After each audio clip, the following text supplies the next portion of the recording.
don't know if you can tell, I'm just a little bit annoyed at this transportation. Hey, my name's Alex. This past summer, I trekked around solo through Switzerland and Italy. I journeyed across land, water, and sky with so many unexpected happenings along the way.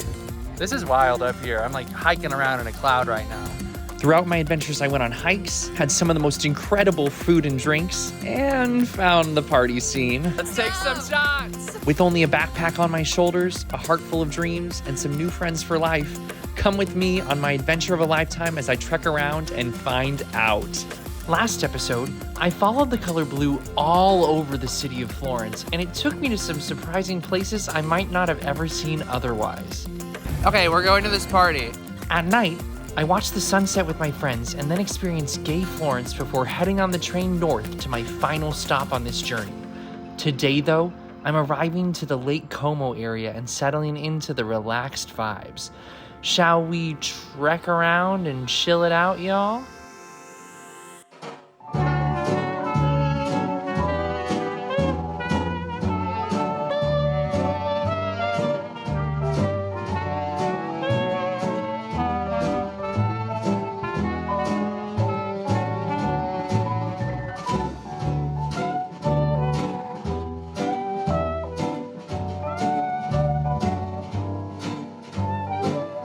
What's up, everyone? I have made it to the last stop. I'm in Lake Como. I can't believe it. We're here.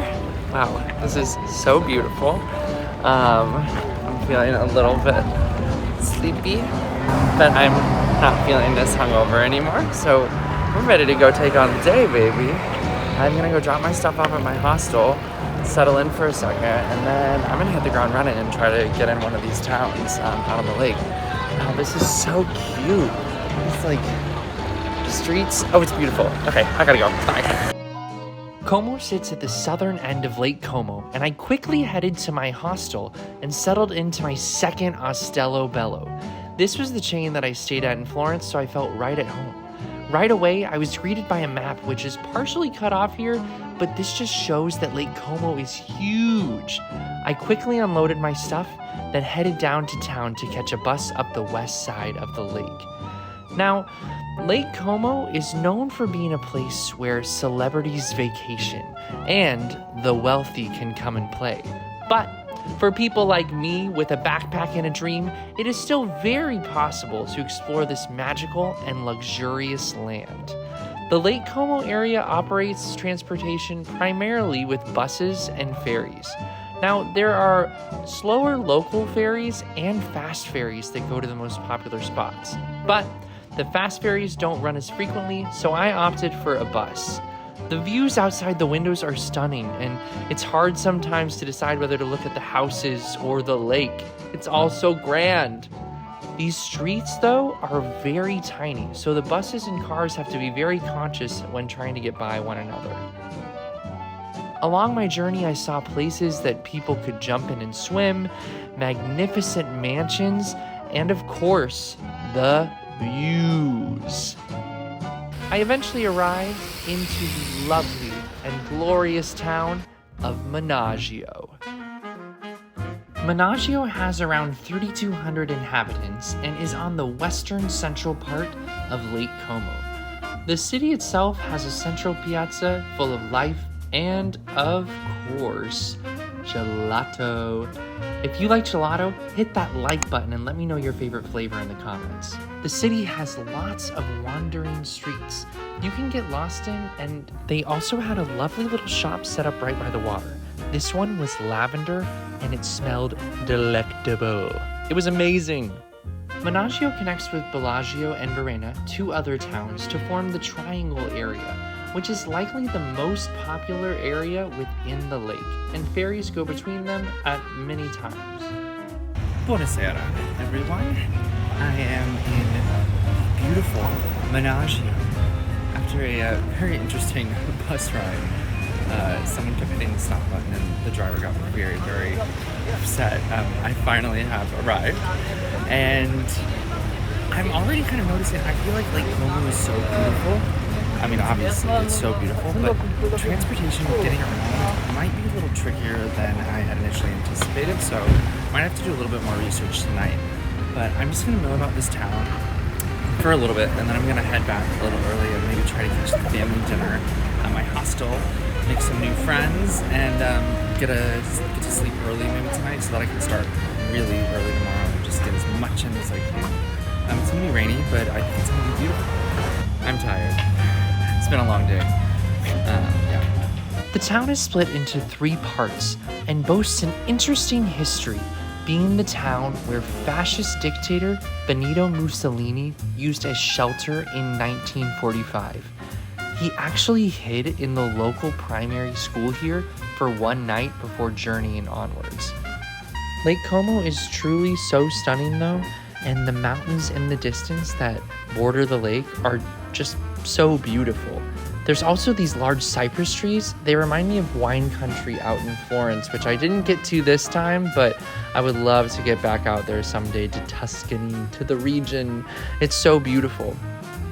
Eventually though, I hopped back on a bus and made my way back to my home base of Como. I set my stuff down and then I had a leisurely stroll by the waters. There's lots of boats out here, and I assume that they all belong to people, but they also might belong to tour companies too.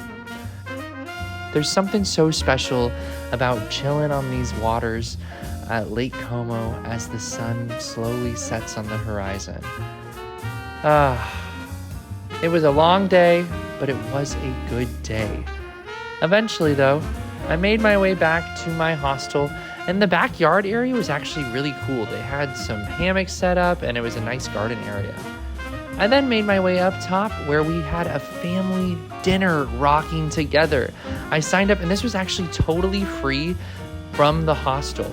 We made some incredible pasta, some bruschetta, we had some drinks. It was honestly incredible and a great way to make friends too.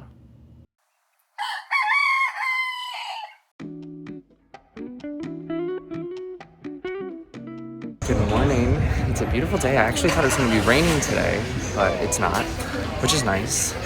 I'm starting to become annoyed with the transportation system here in Lake Como. This place is so cute, but so they have these things called fast ferries, and there's only a few that run in the early morning. And there's one that showed up, and I was like, no, I don't want to get on that one because it was at 7:33, and the next one was 8:40, and that was the one I was getting in line to get a ticket for, and then it was canceled. And the next one was until 12:15. So now I have to take the bus again to get to Mennagio. But it's fine. We'll make it there eventually. But it's just like there's not enough things running to make it easy.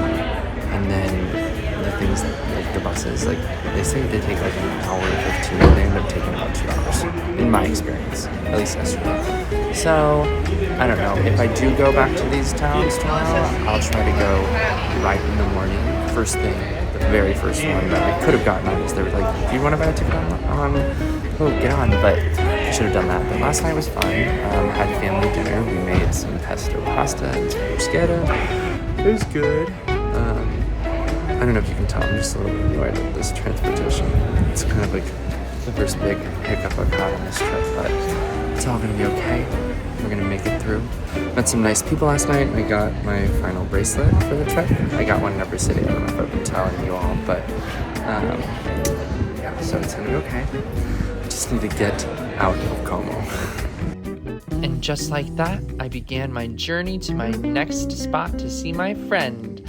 Now, I feel like I did a lot of complaining this episode for various things, and I did just want to pack it all into one episode together.